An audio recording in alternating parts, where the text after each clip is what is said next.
recording. So, Thank you. all right. Well, I am very pleased to be with you today. Unfortunately, I have to leave about halfway through. So even though my topic is probably the driest of the three that we're going to present today, we're just going to get the bad stuff out of the way. All right. So I want to talk about the legal work permissions that you need to have in place as an international student. And I want to particularly call your attention to the website that I have up at the top right-hand corner of the screen. All the information I have can be found on the OIS website with details and directions. So I hope that you always use that as your source instead of talking to your friends about what they went through, because every immigration case is different. So if we can go to the next slide, I want to start with a work permission that, well, the first work permission you can get is to work on campus for less than 20 hours. If you need to work off campus, you can do that, but it has to be related to your curriculum. But I'll go into more detail in just a sec. So you have kind of a path on campus, limited, very specific off campus, post-graduation work, and then work beyond that, where you might have an intent to stay in the US or not. So it is very sequential. I did want to ask if there's anyone that is on a J1 visa. These rules are a little bit different for you. Do we have one that's on a J1? Okay. Either raise your hand or let me know in the chat, and I can help you out in the chat to understand the differences. So the first work permission that you actually need to apply for and get is curricular practical training. This allows you to work either on campus for more than 20 hours or off campus for either part-time or full-time. Okay, Maria, I will catch up with you on the J1 visa. So the only trick to this is that you have to be able to prove that the work is integral to your degree. So you have to register for a course. It might satisfy an internship requirement. It might satisfy a research requirement. And you end up working with OIS and sometimes your career office, sometimes your employer, sometimes your professor, in order to get all the pieces that you need to get together for that. And it sounds horrible, but it's not if you just sort of do it sequentially and put the work together or the work offer together. The key part, though, is that it's got to tie to your curriculum. Not as hard as it might sound. We can be pretty creative sometimes. Go to the next slide. This just tells you sort of the sequence that you need to follow. I'm not going to review this for you right now because most of you probably aren't there yet. And if we go to the next slide, the next step that you might turn to is optional practical training. Most people use this post-graduation. And you have to have been in the States pursuing a degree in your field of study for at least 2 semesters before you become eligible for that. Same is true for CPT, but what we've had people try to do for OPT is maybe they work online for a year or a year and a half, and then they come and just to finish their degree in person. That doesn't count. You have to have been in the country for at least 2 semesters nearing the end of your degree in order to be able to apply for OPT. OPT is not quite as restrictive as CPT. It's work within your field of study. And this work can be part-time or full-time. We want it to be at least 21 hours or more in order to count towards OPT. The limit, unless you're in a STEM field, is 1 year for that. So if we go to the next slide, you see that there is a timeline for OPT that you need to think about. And I will mention this now because I think it's good to have this in your head as you're thinking comprehensively about what your program may be. So you can't apply until 90 days before your program completion. but you have to ideally start work no later than 60 days after you complete your degree. And processing takes between 2.5 to 5 months. So you really have to be thinking ahead. And we will be sending you emails at the beginning of your final semester to say, start thinking about the timing for OPT. And then as it gets closer, now you should really be applying for OPT, just to sort of keep that forefront in your mind so you don't mess up on this time frame. Next, let's see, let's go to the next slide. And this is the procedure process. You can either file for OPT on your own through our self-service portal, or you can work with an advisor that will walk you through step by step in the process. We have students that have successfully done both. Personally, I think there's just so much at stake these days in terms of making sure that your paperwork is correct, that I'm the kind of person that would want to go full service and really work with an advisor and make sure it's correct. It's not that self-service isn't checked by us, but it just is maybe a little bit more comforting to be working directly with an advisor. So after OPT, so now you've done maybe a year of CPT, you've now finished your degree, you've done a year of OPT, and you're like, now what? Do I just go home? You can start another degree, or you could apply for another visa type. Depending on where you come from, there are different visa options for you, but the primary option is the H-1B visa. So next slide. The H-1B is work related actually to your bachelor's degree, which is a little bizarre, but welcome to my world of the federal government. And it is actually an employer-sponsored job. So you cannot directly apply for an H-1 visa. Your employer applies for permission to hire you as an H-1 specialty worker. Again, it must be related to your degree work, but it's the bachelor's degree that they look at, because an H-1B requires that you must have a minimum of a bachelor's degree, and that the job requires a bachelor's degree, sorry. The bad news for most people is that the government puts a fairly low cap on the number of H-1B approvals per year. But that cap does not apply to individuals working in higher education. So if you guys continue in the education field, you are not subject to that cap. You are not subject to the timelines that they established. You have just so much flexibility. So we do sessions about this at least once a semester. They're usually called something like visa options after graduation. And as you approach the end of your program, I would strongly suggest that you go to those. Might be good to go to one early on and start to get your head around some of this. And then as you approach the end, go again, and your notes will make a lot more sense to you. So I want to stress to conclude this is that regulations do exist to allow you to work in the United States. That doesn't mean it's easy. That you've got to keep your paperwork in order. You've got to pay attention to your timing, and ask us questions. We would rather have you ask the same question 5 times than do something wrong. And the worst thing you can do from an immigration perspective or maintaining your status is to work illegally.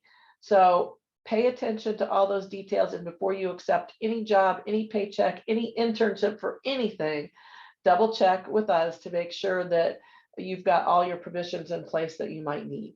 OAS has a full staff of advisors. We will help you online, we will help you by phone, or we will help you with appointment, whatever it is that we feel you need in your situation. But I always tell students, you know what, you're paying our salaries, so get your money's worth from us.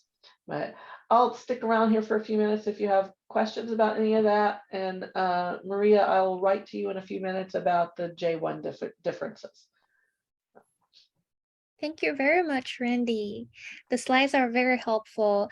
I will attach the slides to the follow-up email that I will send to our participant. Thank you. And does anyone have question for Randy? You can Hi. ask a question. Yeah, please. Yeah, if you don't mind, I would like to ask a question. My name is Yichuan Yan. I just finished my 4th year in my PhD program, and I may get a job offer. I'm doing some job interview process right now. I'm wondering which option would be best for me. I mean, H1B, OPT, or CPT. Which one would be the best strategy for me to when I do the job interview and if somebody offer a job offer, and which option would be ideal or best for me? What should I consider? Okay, good question. But I'm going to ask you some back. Are you nearing completion of your PhD, or are you still in the research phase? I still have 1 year or a little bit more than that. Okay, then at this point, the best option for you would be to utilize CPT if you can relate the job to your research project or your dissertation project, because it's a little bit too early for OPT and it's way early for H1B. If the person is willing to provide H1B option, should I take it though? There's no harm in taking it because obviously you've already completed your bachelor's degree. If the job relates to your bachelor's degree and they're willing to proceed with that process, you can. It's not a quick process. So part of that depends on how quickly they need you to begin work. So CPT, we approve in-house and we can get you approval within 1 to 2 weeks. H1B could take as long as sometimes 6 months by the time they do all the steps that they need to do to work through the H1B process. Okay, thank you. One more question. Since I'm in a PhD program, if the job requirement just says bachelor, would that impact the eligibility to get, doesn't matter if CPT, OPT, or H1B? No. Okay. So, yeah. It's Thank you. for some reason with the federal government, it's the bachelor's degree. The requirement for the bachelor's degree and the fact that you have a bachelor's degree are the keys. Thank you. Thank you. Any other questions for Randy? Yeah, I have a question about the last point. So, like working in higher ed, does that mean like professors or like faculty, or does that apply for other jobs in universities? Good question. It applies to all jobs. Some jobs are harder to make the case for that you're a specialty worker. So like if you got a job as let's say a building coordinator for RPS and your degree work is actually in teaching ESL, that would be a match. So we couldn't really successfully process an H1B for you for that type of job. But let's say you got a job, let's say you applied for Andy's job, and you could relate your degree work to what he's doing in terms of overall knowledge of the field, then we might be able to do something along those lines. Okay, so the work has to be like directly related to the major we're pursuing. Related, yeah. Okay. It's not as tight a relationship as it is for CPT, but it does need to require knowledge in the field. Yeah. Oh no, I was asking more about like after graduation. So like to get like H1B visa sponsors. Yeah. Okay. Yeah. Thank you. Uh-huh. Thank you. I have a follow-up question if we still have time for this session. Yes, please. Oh yeah, so is the similar question is in terms of the higher education track, does that include just general research institute, or it has to be an institute that is affiliated with university like IU? And how about nonprofit organizations?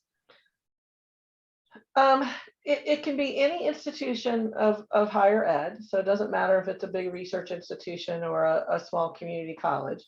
If some nonprofits can make the case, like I used to work for a professional association whose members were all universities and colleges. So we were able to make the case for an H-1B for one of our employees because it was related to higher ed. Now, I can't give you a slam dunk, yes, this, it'll work, but it's definitely something that you could explore with nonprofits that have a higher ed mission. I see. Thank you, Randy. This is really helpful. Thank you, Randy. Thank you for all your questions. If you have more questions for Randy, please type them in the chat box, and Randy can answer the question in the chat box. Or if you have more questions after Randy leave the meeting, you can also type it in the chat box, and I will write down Randy's reply into in the follow-up email. Right. So because of the time, I will let Andy to do the second presentation. Andy, are you ready? Ready. So Okay. I'll go ahead and share my screen. So my name is Andy Bosk, and I am the Director of Career Connections. Career Connections is your career services office in the School of Education. We are down in Suite 1000, near the academic advisors, recruiting, all the other student services offices, and we have a nice team of professionals that are ready and willing to help you with your job search. So if you go to education.indiana.edu/students/careers, or you can just type edcareers.indiana.edu. That'll take you to our landing page. And so I wanted to show you our team. I'm the director, as I mentioned. Emily McCord is our associate director, and she does a lot of our career coaching. So if you were to make an appointment with us, you would most likely be meeting with her. But I do meet with students occasionally as well. We do have a grad assistant who does some coaching too. And then I've got Austin, who does my sort of data and survey collection. He does my metrics. So very thankful for the people I have. It's a great team. And as I said, we're happy to help you with career exploration at job search. I wanted to highlight a couple of our main services that we offer. So on our page, workshops and training, we have a pretty robust calendar of events throughout the year. I would say, but we're probably doing a workshop every other week, I would say, during the school year that pertains to different elements of the education industry, bringing in lots of good guest speakers, some prominent alumni to talk about their journey and how they can help. And you can get there by, if you click on professional development, that'll take you right to the School of Ed calendar. And then anything that Career Connections is hosting, it'll be on this list here because we've tagged it as Career Connections. So you'd be able to see the full list of what's going on here. And it's summer right now, so we don't have a whole lot, but we do have today's workshop on there. So I definitely want to encourage you to attend any workshops, not just Career Connections, but any workshops you think could help you in your next steps of your career search. We also have a series of courses, the Professional Distinction Certificate.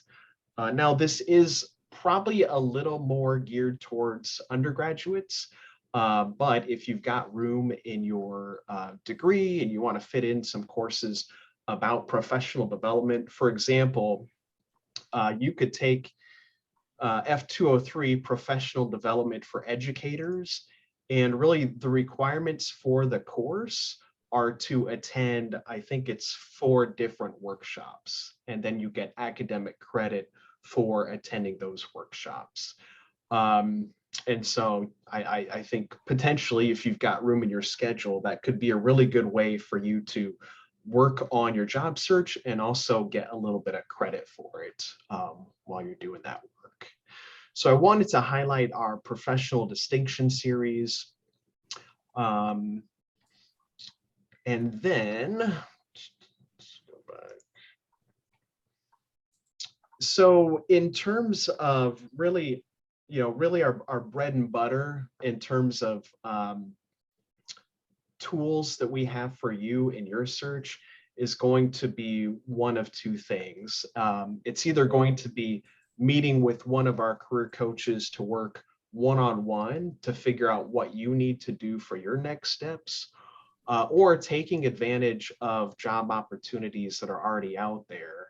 And I want to show you how to find those. If you're not already familiar with the Handshake system, Handshake is the job board that most of these schools on campus share. So any employers that want to recruit IU students, they are sending their jobs to Handshake, and then we are approving them to be posted for you.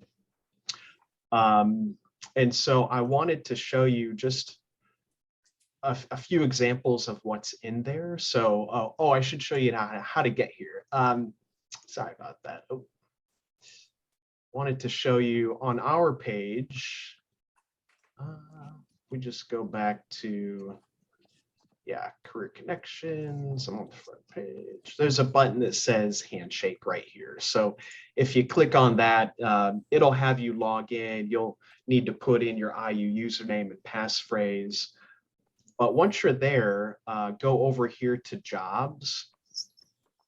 And then, IU shares this with colleges and universities across the country. So you can see there's 22,000 jobs in there right now. So you're going to want to narrow that down a little bit. You can actually filter on, if I go to work authorization, you can filter on those who will sponsor or don't require a U.S. work visa, and employers who accept OPT or CPT. So you can make sure those are checked. And then you can also do industry. So for example, if you want a job like mine, you could filter on higher education jobs. And then so that brings up 56 different jobs that are in there right now. Remote academic typing and computer assistant, support center consultant, Crimson Card consultant. So these are full-time, part-time jobs, internships, and other experiences like that I would encourage you to check out if you're just looking for a place to find jobs that you might be interested in, or if you want to see what's actually out there that could be the next step for you. So of course, that should only be part of your job search. Really, you're going to want to get out there and meet people and expand your network. Go to things like these workshops that are not required, but optional. Good opportunities to meet with people. When there are employers on campus trying to recruit students, and you don't see many other students going up and speaking with them, that might be a good chance for you to step up and just have a casual conversation with them, let them know what you're interested in, and maybe walk away with a keychain or a pen or something fun like that. So anytime you see an employer on campus, I recommend just having a nice conversation with them. And we commonly do host them in our atrium in the School of Education. Is a good place to find employers. So that's just a little bit about the services that we offer. The last thing I wanted to highlight, we also do our, as I mentioned before, we have a survey and a data staff member. And so after you graduate, you'll see, usually around August, you'll see a survey from IU that's asking you what you're doing after graduation. Are you working? Are you continuing education? Are you doing a year of service? Are you going to the military?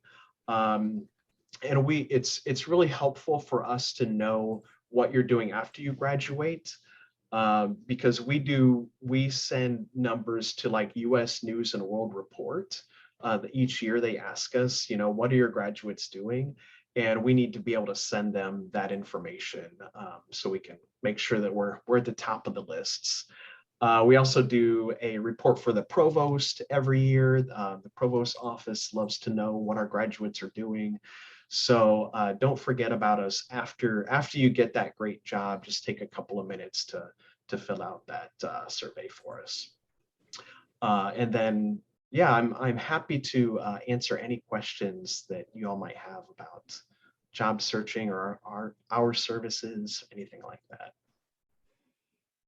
Thank you, Andy. I will save our questions to the Q&A session and let Irena to go next.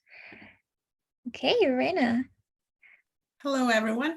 Thank you for joining us today. And yeah, I'm glad to share our experiences and tips on your career path and how to make it successful and reach your goals. So as Sylvia said, I am part of the Kelley School of Business, but in fact, Randy and I are part of a so-called International Student Career Committee.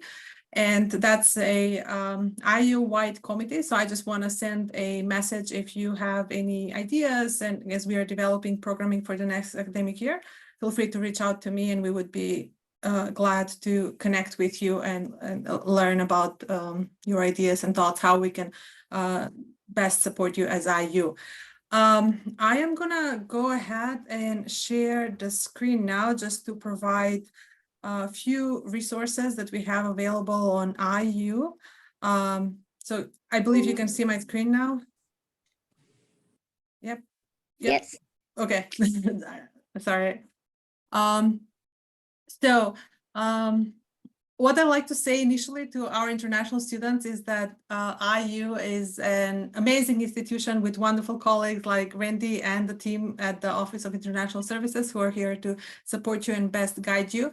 But as well, you have us as career coaches, career professionals who are willing to share our support and, again, in your career success.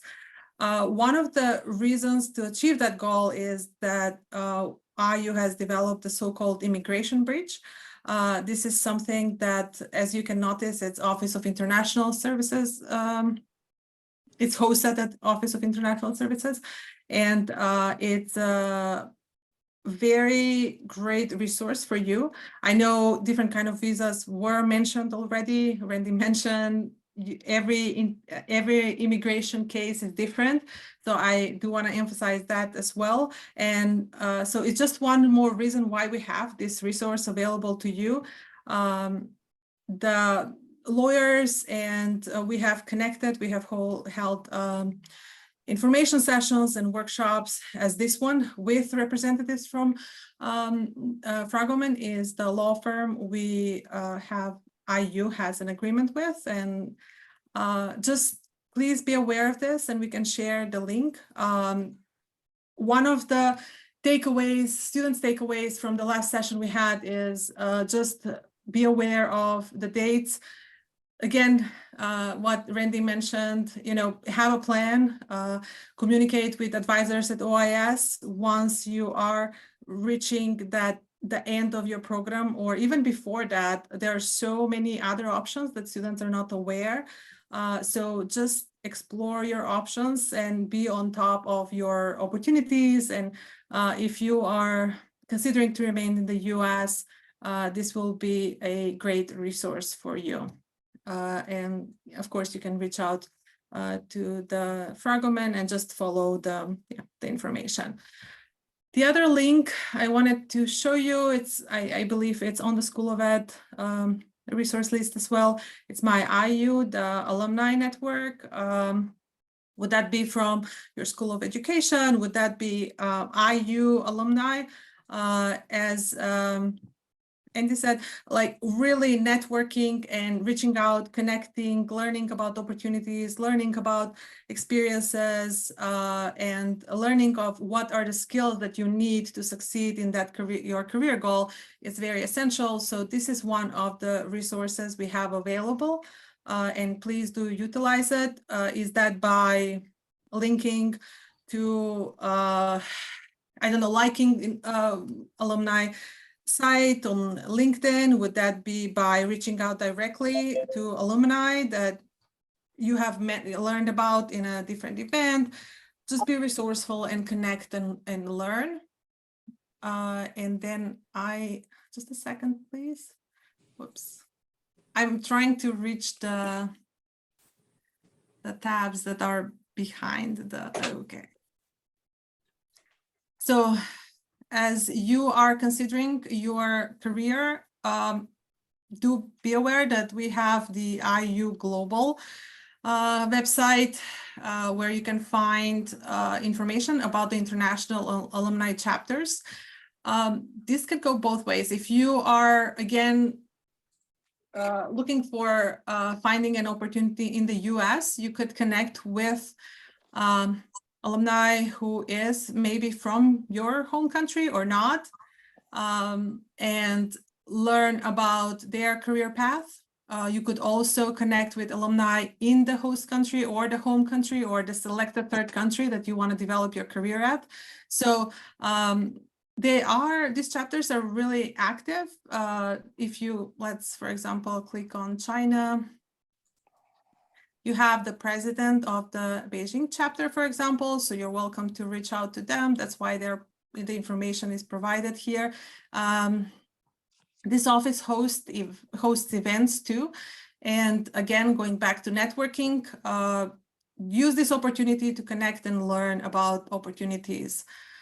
The other option I wanted to share is, again, at IU Global website, we have global gateways. So just a second. I will share the link. Okay. I will let you kind of, just a second, trying to navigate. I believe this would be the website to look for. What I'm trying to achieve here is we have a number of global gateways that are identified by IU, and essentially it's IU office, for example, in Berlin, in India, in China. And so just the way that they can best support you is either by they organize a lot of events, so find them on Facebook or find them on LinkedIn, like them and follow events again that they organize with alumni, and then you will be able to perhaps reach out and connect with alumni that you think you will benefit from connecting with.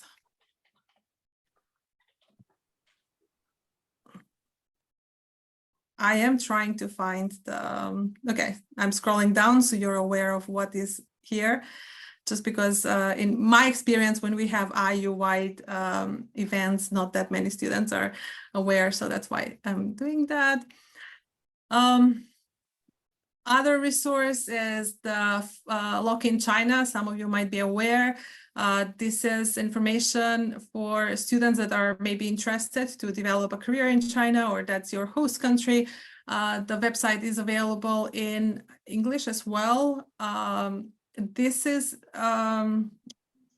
like, I don't know how many of you are familiar, but it really provides very good information on connecting, on job opportunities or internship opportunities.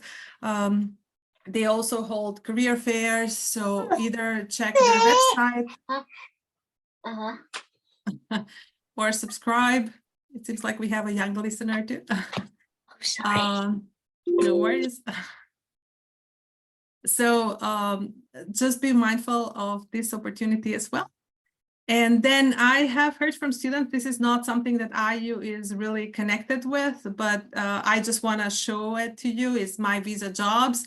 I have heard from IU students that this is somewhat informational for the students who are, whose goal is to find an employment in the United States, so you can learn the industry, or you can learn employers who are willing to hire international students. However, again, this is not vetoed by the IU, so whereas Lock in China, and another resource will be, I'll go through Kelly just because I'm familiar with that website, is Passport Careers. Just give me a second. I have the tab open.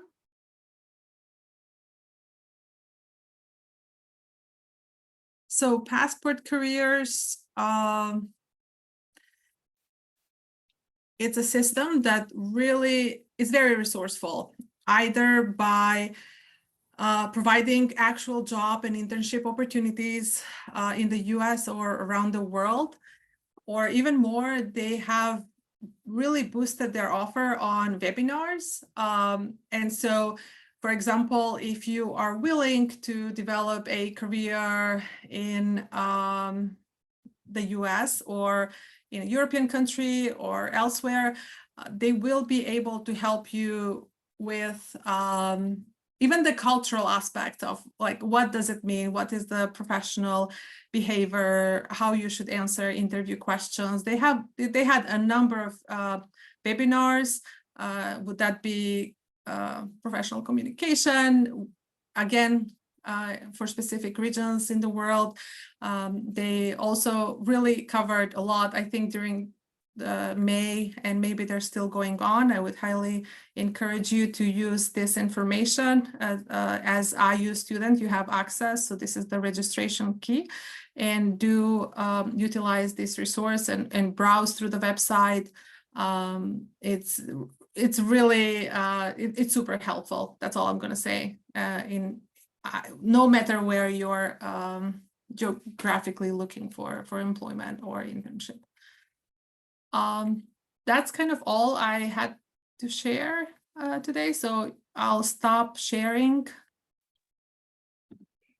and then we can, sorry. Yeah, thank you, Irena. I think we're ready for the Q&A session, right? So if you have any question regarding job search, job preparation in the US and around the world, please, this is your time to ask those questions to our speakers. Can ask it anytime when you're ready. Okay, I think I have some specific questions. I am only a second-year PhD student, but I know that job search, job preparation take times. So my general question is, what is the best time for us to start prepare for our job search as a student?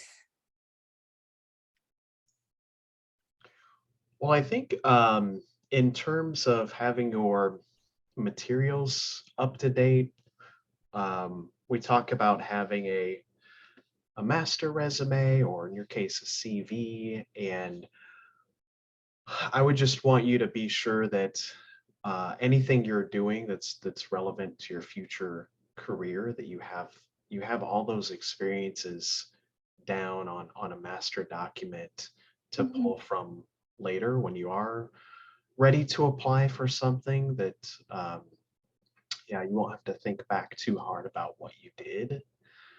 And then yeah, Irena mentioned some great networking um, tools. I think those you can do virtually anytime. There's no reason really to wait.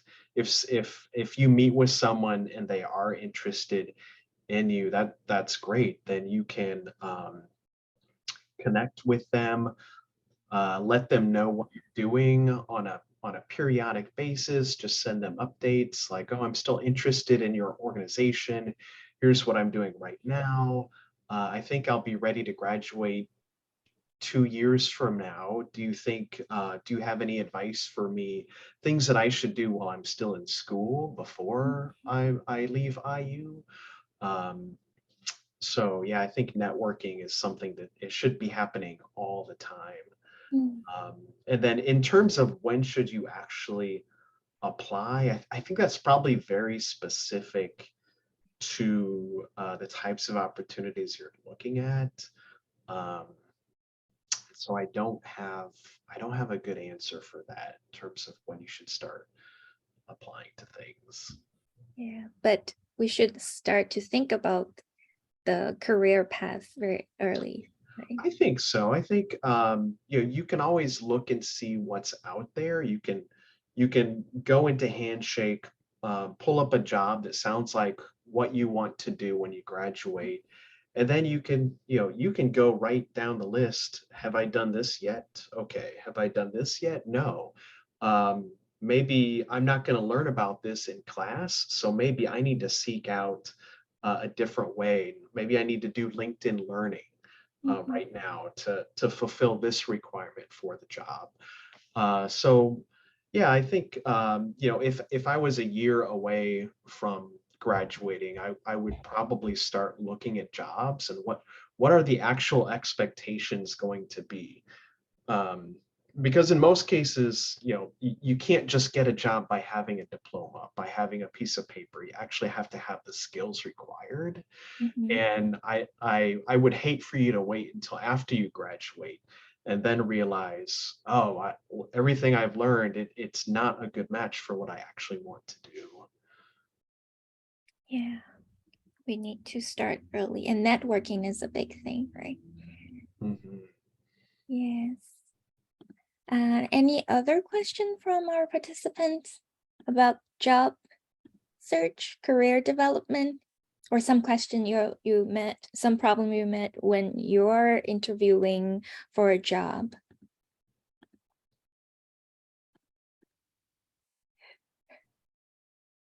Okay. I'll say we we're busy. We're putting together this huge guide for the job search right now. Mhm. Hope to have it published before classes start in fall. But one of the things to be aware of is, you know, in the United States, there are questions that um, legally you're not supposed to be asked. So um, if you're in an interview and they ask you, so where are you from? They're really not supposed to ask that.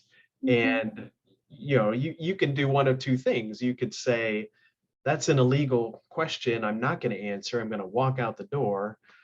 Or you could understand that you know, maybe they are naive, or maybe they are unaware of the law, and maybe it is an innocent question. And so it's going to be up to you to decide, you know, do I really want to work at this place, and how am I going to answer that question? And it's different in every scenario. It's just good to be aware of what may happen so you can think about it ahead ahead of time. It's much harder to answer those questions when you're blindsided by them in the moment. Um, but I think it's good to know ahead of time. You know, there are certain questions that just open you up to discrimination, and that they really shouldn't ask you where you are from. Yes, I think that's a very big issue because international students were in a more precarious status. We're worried about our immigration status, and if we ask or refuse to answer some questions, will they not giving me the job opportunities, which will influence my job search and stuff. Yeah, I think we should know ahead about our rights. And Andy, you said you're putting up the guide. Yes, When it's, will it be published? excuse me. When will it be published to us? We're working on the format right now, and I think it'll be ready by the time classes start. We'll have it on our website, most likely on we have a page called Find a Job, and there's a few different guides on there. There's a resume guide, a networking guide, interviewing, and we're going to put them all together into one big guide that's probably going to be over 30 pages. Kelly probably has something similar. So yeah, it'll be there in August on our website, and I can share it with you. Yeah, that would be great. That would be great. Okay. And do we have questions here? Don't be shy to ask. It's a very good opportunity for you to ask questions. Hi, I just have a quick question. If I would like to schedule an appointment with one of your teams, like Andy, you mentioned about career search or anything like that, how do I do that? So you can, probably the best way to do that over the summer is to email me. And I put my email in the chat. If it's during the school year, then it's better to go through Handshake. And that's so our advisors will put their availability in, and you can just go in and request the day and the time that you're interested in. So I don't know if you're familiar with Handshake, or if you want me to show you how to schedule. I can do that real quick. Might as well share my screen.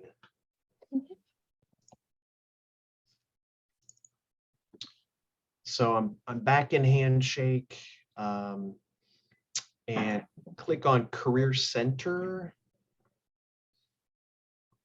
and there's a blue button, Schedule an Appointment.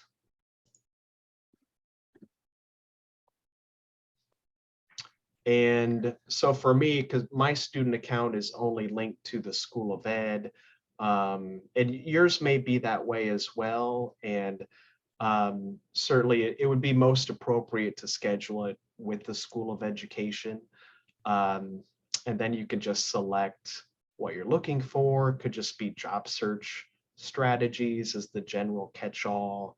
And then during the academic year, there would be, you can change the day. There would be a list of counselors, advisors who are available and their times, and you can just select one. Right now, I'm the only person in the office. So if you want to meet with me over the summer, you can just email me. Got it. Thank you so much. Mm-hmm. Thank you for your question. And we have one question in the chat box from one of our participants. When would be a good time to ask if they are willing to sponsor H-1B visa? Right from the beginning or the last step of the interview? Irina, are you willing to answer the question, or Andy? Andy, you want to go? Yes. Or so I know I mentioned and okay, let's go back. I was international student in different countries, the US and the UK. The first thing I want to say is boost your skills, as Andy said. Look through job descriptions of the positions you're interested to apply, see what you're missing, what you're not, connect, network, so that you actually learn about how you boost your resume, so you're more competitive once you graduate. To directly ask the question about H-1B visa, I am on the side that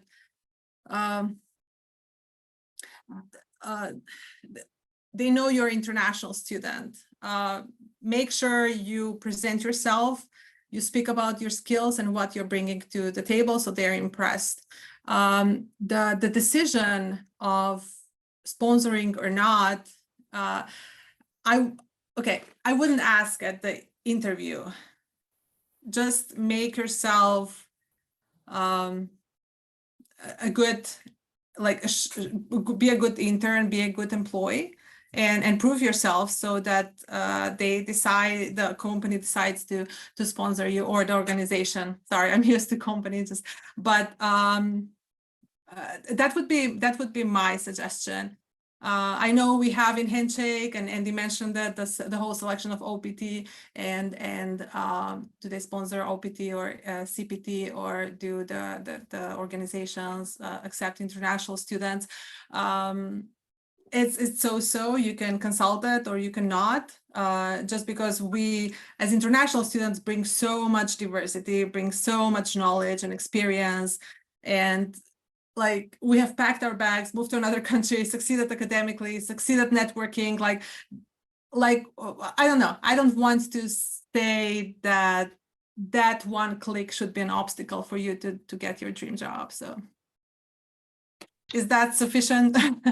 I would just add, and I think that's a great response. I would just add, if there's any way possible, I would try to research it yourself to find out beforehand. Have they ever sponsored other students? Maybe there are IU alumni out there who have worked for them. If at all possible, I would try to research and find out. I would not, as Irina said, I would not ask during the interview. I would wait until they make you an offer, because yes, as she said, they most likely know your status and your situation, and you want to demonstrate your skills, make yourself a highly attractive candidate for them to offer the job to, and then get into that conversation. So we're saying that we go for the job first and then impress the interviewer, and then we started to talk about the sponsorship. You never know who's going to interview it. It might be a recruiter, it might be somebody from HR, it might be someone who never hired international students. So like it's the decision might be made by somebody else. So if whoever you're talking to is impressed by you and thinks that you are the right candidate, they should be able to have that conversation with you at a later stage. And Yeah, see we should what take a happens. chance at least. If they don't want us, then this is a good opportunity for us to practice the interviewer skills. Yes, thank you for this great question. And any other questions for our speakers? You can ask the question now. I have a question. Yes, please. So I am a fourth year PhD student. My question is, what if I already graduated, went back to my country, which is Saudi Arabia, and then I started looking for a job in America? Is it possible to do that, or should I just search for it during the grace period, which is the 60 days? I mean, how would I do the interview while I am in Saudi Arabia?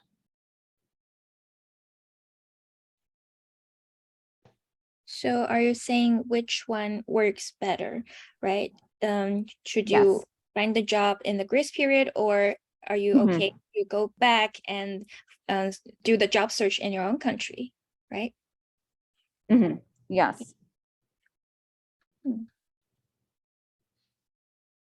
And my thoughts are you should reach out to OIS, Office of International Services. They will provide you the best guidance on timeline and your options on working in the US. Otherwise, I mean, for interviewing itself, I don't see an issue having a virtual interview because interviews do happen virtually, even if you're back home. But I'm more thinking about the legality and what are your options. So OIS will be able to provide you. Andy, do you agree? I am. Agreed. Yeah. Maybe that's a question for Randy, right? It is. It certainly is. Okay, Fatima, I Okay, great. send the question to Randy, and maybe you can also reach out to Randy individually. I will list her email in the chat box shortly. And yeah, I will let her notice this question. Thank you for the question. Okay. Thank Do you. I Yes, probably please. have another question, which would be for her as well. Sorry about that. What if someone with the F2 visa, if he already has a bachelor's degree, master's degree, but then he went back to America with F2 visa. So is it possible for him to apply to CBT or ABT or any kind of job?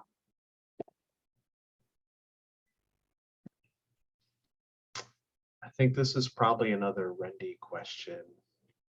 It I is. Randy's email Sorry in the chat about box. that. That's okay. No problem, Fatima. You can write an email to Randy. I put her email in the chat box. And I see that we have two other questions. Kenneth, are you raising your hand? And we have Ahmed here having a question about what are the job option for F2 now have MSED? Yeah, I think I also asked this question earlier, but I just wanted to clear up some stuff. So I'm a bachelor's. I mean I'm still in my I'm a bachelor's degree student, so and I'm a sophomore. So is it like likely to get a job in higher ed like straight out of graduation from a bachelor's degree? Or do usually people get it out of a master's? Most jobs in higher education would at least prefer a master's, but not all jobs, I will say, especially if you look at a smaller college or even a smaller university than IU, they're more likely to hire someone with a bachelor's degree. But it really probably varies by department. I would say like RPS, residential programs and services, are going to hire a lot of people that have bachelor's degrees. Recruitment would probably hire people with bachelor's degrees to go out and recruit high school students. So yeah, there are lots of opportunities out there. If you want to do something more along the lines of academic advising, career advising, or other more like advocate focused positions, or where you're really working one-on-one with students, then it's more likely that you would need a master's degree. So that's been my experience in terms of jobs that are available in higher education. Okay, and the government doesn't cap like the H-1B visas for higher education jobs, right? That's what Rendy said. That's what I saw anyway.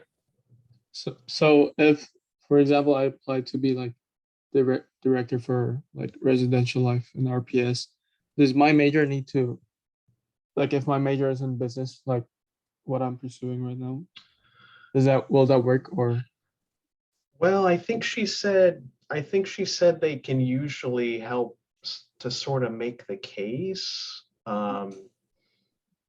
If that was the same visa she was talking about.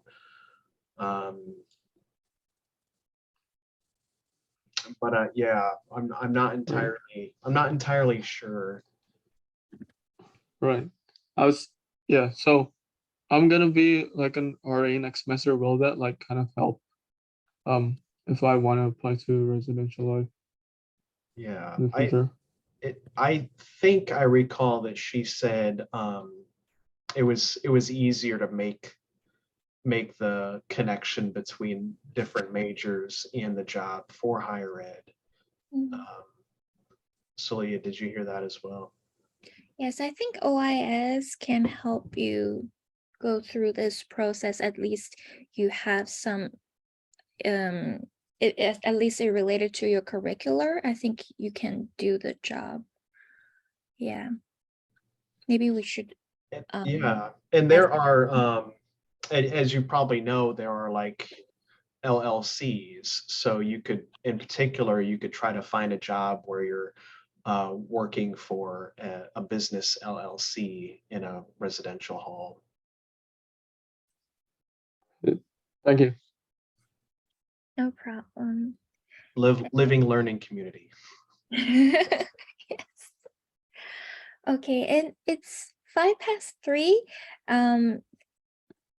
Considering the time, if you don't have any question, then we will stop here for today, but we're still willing to take your question.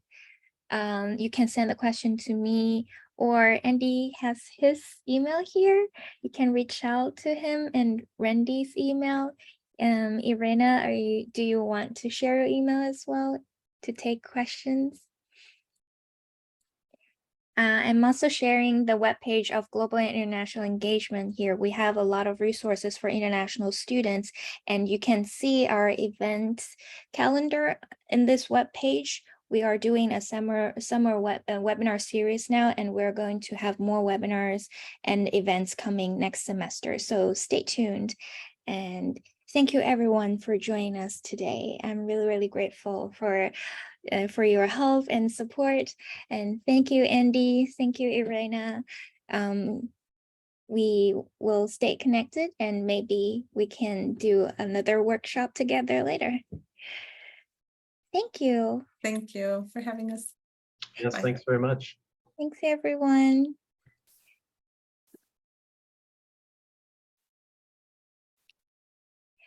Well, thank you, Andy. Yeah, that was nice. That was a very good attendance. Yes. Oh, actually, more people registered for the event. I think over 30. I received over 30 confirmation email, but yeah, I will just send out their recording. Maybe they don't have time to attend now, but yes, I think many students really care about their career and they need some help. I am glad that Randy could participate and lend her expertise. Irena, it's nice to meet you. Nice to meet you too. Yeah, I apologize. At one point, I did call you Irina. That's my American accent coming out.